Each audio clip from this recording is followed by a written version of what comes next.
मुजफ्फरपुर के चर्चित डॉक्टर गौतम विनायक के ऊपर पेशेंट के गार्जियन के साथ मारपीट करने का आरोप लगा है। नमस्कार, आप देख रहे हैं मर्दोज एक्सप्रेस। आपको बता दें, मामला मुजफ्फरपुर जिले की है, जहां मुजफ्फरपुर के ही चर्चित डॉक्टर गौतम विनायक के ऊपर मरीज के परिजन के साथ मारपीट करने का आरोप लगा है। वहीं डॉक्टर गौतम विनायक ने बातचीत के दौरान बताया कि इसकी निष्पक्ष जाँच की जाए, और जैसा कि हम पर आरोप लगा कि हम नशे के हालत में थे, तो इसकी जांच हमने रात्रि को ही उत्पाद विभाग से करा ली है।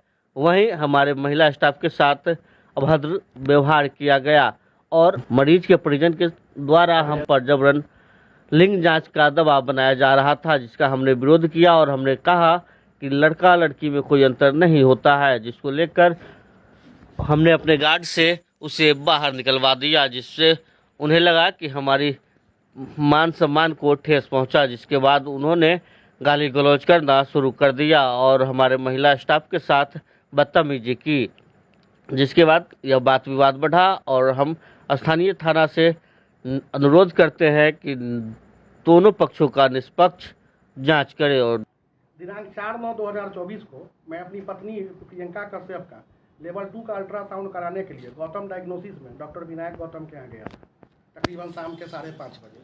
ठीक है, 6 बजे में डॉक्टर विनायक गौतम आए हैं, मेरी वाइफ का अल्ट्रासाउंड किया है। मेरी वाइफ का केस क्रिटिकल था, तो डॉक्टर विनायक गौतम मेरी वाइफ को और मेरी मदर इन लॉ को, मेरी सासू माँ को बोलेगा आप लोग बाहर बैठिए, थोड़ी देर में आपसे हम बात करेंगे।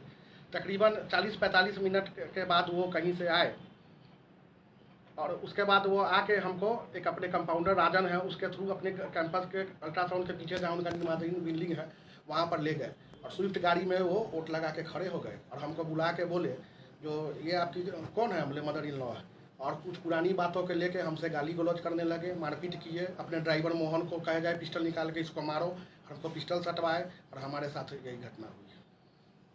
पहले से कोई दुश्मनी वगैरह थी? हमारी उनसे कोई दुश्मनी नहीं थी। दिनांक सोमवार के दिन मेरी उनसे बात भी हुई है, वो हम उनसे समय लेके फ़ोन पर वो हमको बुलाए हैं, जब वेडनेसडे के दिन आइए, पटना का भी एक डॉक्टर को हम बुलाते हैं। कल सवेरे में 10 बजे में मेरा स्टाफ जाके 3500 रुपया जमा करके वेल डिसिप्लिन से, मेरा उनके यहाँ नंबर लगा है, मैं वेल डिसिप्लिन और वेल बिहेव्ड से उनके पास गया हूँ।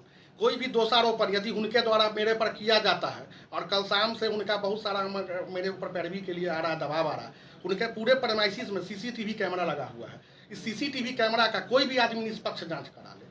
और जिस समय थाना भी आए तो थाना भी उनको पूरे नशे के हालत में हुए थे, थाना भी उनको कहा आप थाने पर चलिए, ठीक है, लेकिन अंदर में थाने से वो बात किए। फिर थानेदार हमको बोले आप आके इन पर आवेदन दीजिए। हम ब्रह्मपुरा थाना में जाके रात में आवेदन दिए हैं, जिसका FIR दर्ज हो चुका है।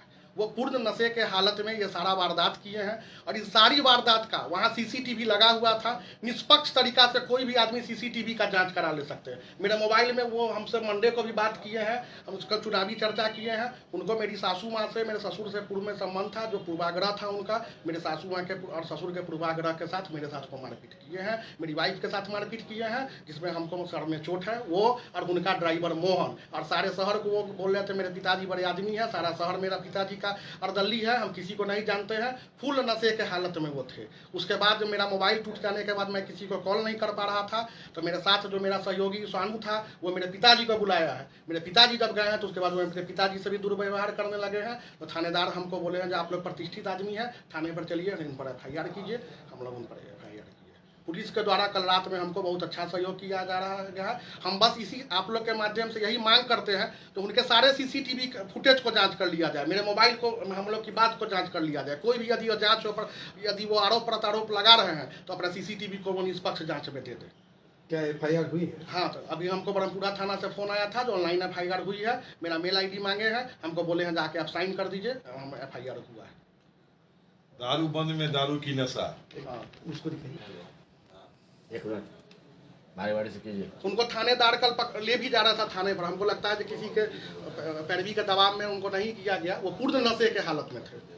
शराबबंदी वाले राज्य में वो शराब कैसे? वो पूर्ण, और किसी कोई भी आदमी उनका CCTV को निष्पक्ष जांच शहर किया में जाए। पता कर लीजिएगा वो कैसे शराब वाले हैं।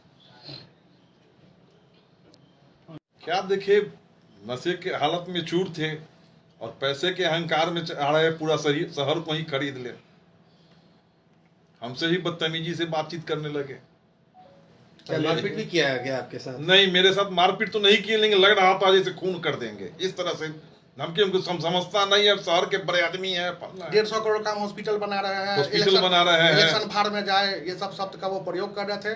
मेरी पत्नी, मेरी सासू माँ, उनको साथ ये लोग भी हाथापाई किए हैं। सारा फुटेज उनके में रिकॉर्ड है, इसका कोई भी आदमी जांच कर लिया जा सकता है। उनका ड्राइवर मोहन और बदतमीज है।